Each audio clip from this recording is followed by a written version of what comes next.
The United States called out North Korea in an open session of the Security Council for what Ambassador Kelly Craft described as an increasingly troubling situation. She was referring to North Korea's recent firing of ballistic missiles, 13 in the last 6 months, in violation of UN resolutions, and increasingly threatening language. A North Korean official recently promised a Christmas surprise if the United States does not offer some concession ahead of a year-end deadline set by North Korea's supreme leader, Kim Jong-un, for denuclearization talks. Let me be clear. The United States and the Security Council have a goal, not a deadline. We want to use this timely briefing to make crystal clear to the DPRK that its continued ballistic missile testing is deeply counterproductive to the shared objectives that President Trump and Chairman Kim have discussed on 2 occasions.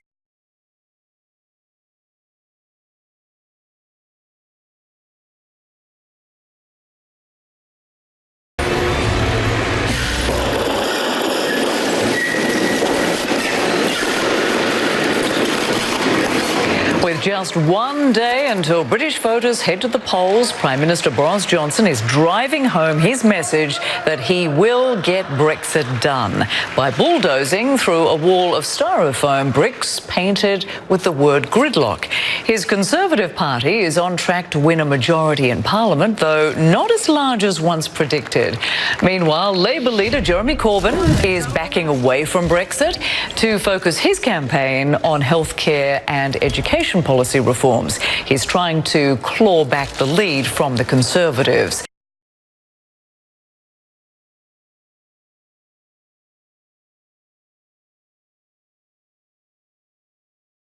It was the outcome feared by voters since September's inconclusive election, warned against by Israel's president, but ever more grimly inevitable in the months since. A third election in less than a year.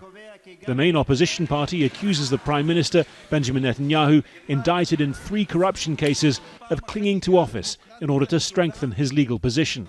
Long before the midnight deadline passed, Benjamin Netanyahu had already fired the starting gun on his election campaign via Facebook, posting an interview with a blue and white politician in which he endorsed a 2-state solution with the Palestinians. Netanyahu countered, "We don't want a Palestinian state."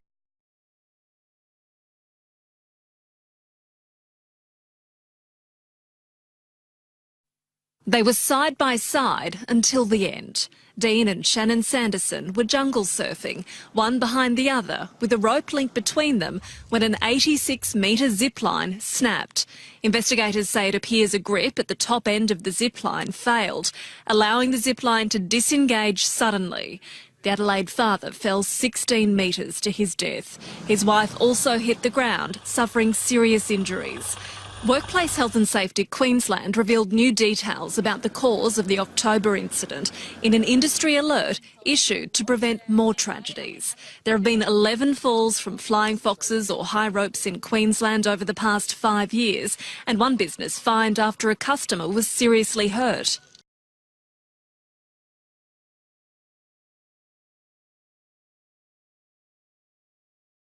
Now, in other news, the Limpopo Health Department is cancelling the contracts of over 150 community service doctors. A further 450 nurses and other affiliate workers will also lose their jobs. The province is terminating the contracts due to financial pressure. Limpopo Health MEC Popi Ramatuba says it's also looking at other ways to free up money.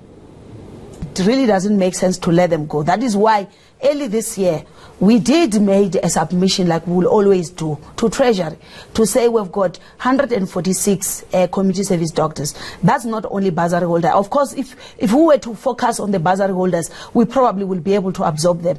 But if we can't do that, because why should you divide these doctors? They are all your children. They are all South Africans. They all need employment. So we did made that submission. But Treasury says to us, you don't have money to can pay.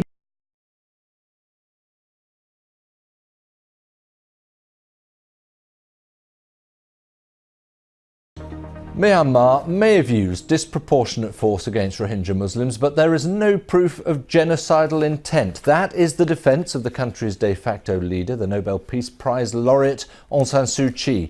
Addressing the International Court of Justice, where her country stands accused of genocide, she blamed the violence that forced hundreds of thousands to flee Rakhine State on an internal armed conflict. She made no reference to graphic accounts heard by the court of mass killings, gang rapes and babies thrown into burning buildings.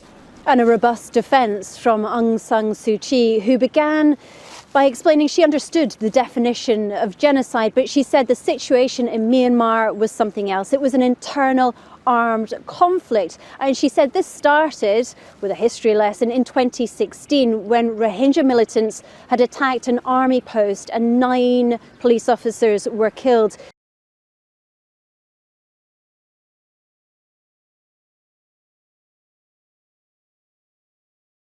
One woman called it a bordello, the others a nightmare. Coleman Federal Prison in Central Florida, the focus of a lawsuit filed by 14 current and former prisoners who say they were beaten, raped, and abused by the guards there. The lawsuit is yet another black eye for the Bureau of Prisons and Department of Justice, already under fire for the death of Jeffrey Epstein. Now this, a 78-page lawsuit in which the 14 plaintiffs allege that they endured systematic abuse at the hands of corrupt male guards for years at the women's prison camp. The lawsuit alleges that, despite the Bureau of Prisons' stated mission to protect public safety by ensuring federal offenders serve their sentences in facilities that are safe, humane, cost-efficient, and secure, the BOP, quote, has created and maintained a sanctuary for male correctional officers to sexually assault and abuse female inmates.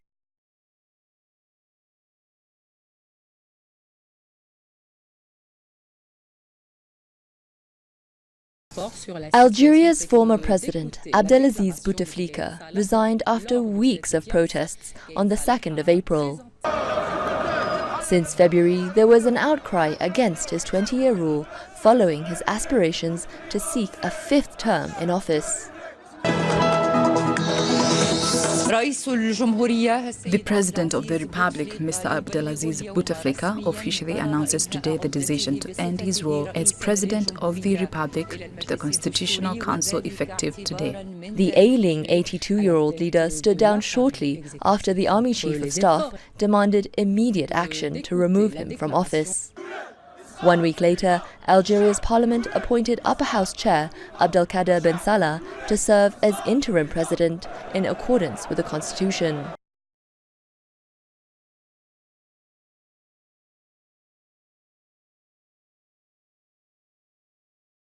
US regulators say Boeing 737 MAX jets will not be cleared for use before the end of this year. They've been grounded around the world since March following 2 deadly crashes. The Federal Aviation Administration says there are a number of milestones still to be completed before they can return to the skies. Talking of the skies, air travel is responsible for around 2.5% of global CO2 emissions. And yet, despite the climate crisis, more and more people are travelling by plane. Passenger numbers have risen steeply over the last few years, particularly in Asia. The rise in air travel is good news for the leading aircraft manufacturers. Airbus has plenty of orders to fill. In the next 2 decades, European air travel is expected to double.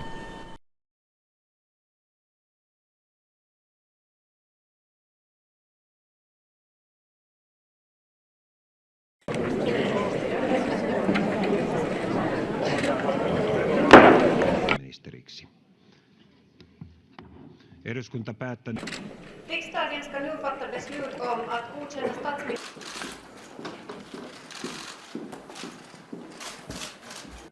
Jollain tavalla nyt joudut kantamaan harteillas tämmöisten 30-kympisten sukupolven toiveita ja unelmia. Kiitos. Well, as you said, I present a younger generation, but what comes to social media or Instagram, I think that I'm an individual, a person, a real person also, even though I'm a prime minister. So I won't change the way I behave. Of course, I have to be careful.